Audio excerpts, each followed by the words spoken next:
women's pay gap in sports. Let's talk through it. The women's tennis world has been shaken of late because the Italian Open is going to pay women the same amount they're going to pay men. However, they're not doing it today. Supposedly, all this is supposed to take place in a couple of years. So the world ranked number 7. I don't know how to say her name. Ans Japia.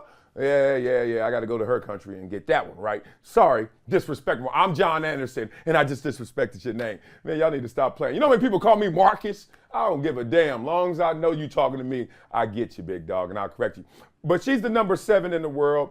And she says that female players shouldn't have to wait to receive the same prize money as their male counterparts, as the Italian Open and their tournament organizers announced the plans to get that pay parity in 2025. Well, she has a point already.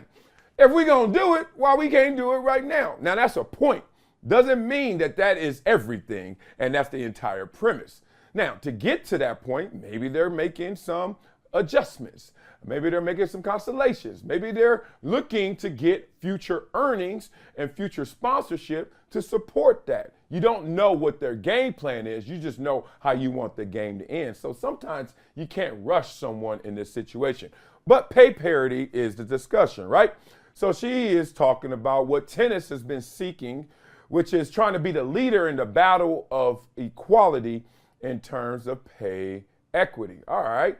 With equal prize money going to the men and the women at the 4 Grand Slams. That's what they're trying to do. All right, here's something of evidence. The WTA Tour events, they still offer less prize money to the women than they do to the men. In the Rome tournament, the total financial commitment for the men, $9.5 million. For the women, $3.5 million. Ooh.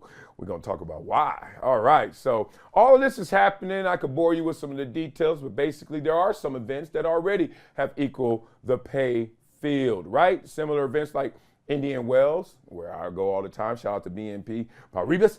Miami, Madrid offer equal pay for the women, although they are listed as mandatory tournaments also for the players. Okay, now the last thing about this is they go out there and say, and some of the tennis players are speaking out and saying, I don't know why it's not equal right now. They didn't inform us. They say this is what you get and you have to play. Okay, why is there this big pay gap in equality for the women and men in sports? Well, do you really want to hear the answer, right? I always tell people, when people ask me, hey, Marcellus, I got a question for you. I'm like, all right, it's going to be one of those kind of questions. All right, it's a good question. And they asked the question. I said, do you really want the answer? Okay. All right, let's go through the major sports. In our country, it's football.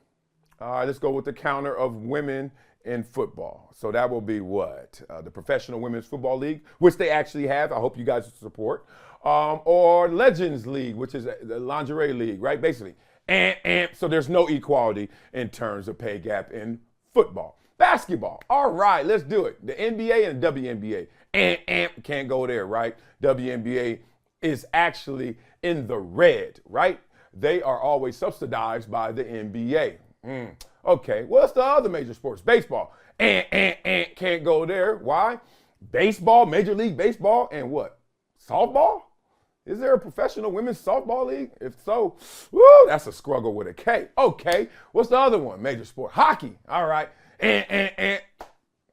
Professional women's hockey league. All right. So now we go to the auxiliary sports, right? The ancillary sports, the other sports. And this is as a parent, as a father of 3 girls, I understood this. I used to always say, man, that tennis and golf, that's where it's at. That's where it's at. If you have girls, do not let them play. Well, let me say it the right way. Let them play whatever they want, but they got to play golf and tennis or one of them. You have to. If not, you're robbing them of a career opportunity. Think about it. If they play any of those other sports and they're amazing, even softball, I know some parents that their kids play softball just for the scholarship, and that's it. That's it. Volleyball, that's it. All right? There's a women's professional volleyball circuit, but I know some of them on that tour.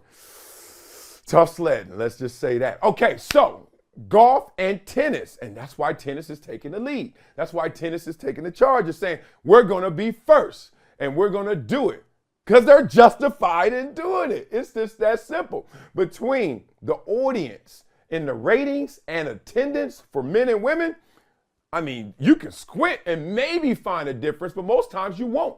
Matter of fact, in terms of sponsorship and brand building, you can look at some of the women who are outpacing the men. So in that sport, it's not like they're sitting there altruistically with this big, pure heart saying, yeah, equality. They're actually being supported by, yeah, they are bringing in the dough. Women in tennis. Golf is right there, close second as well.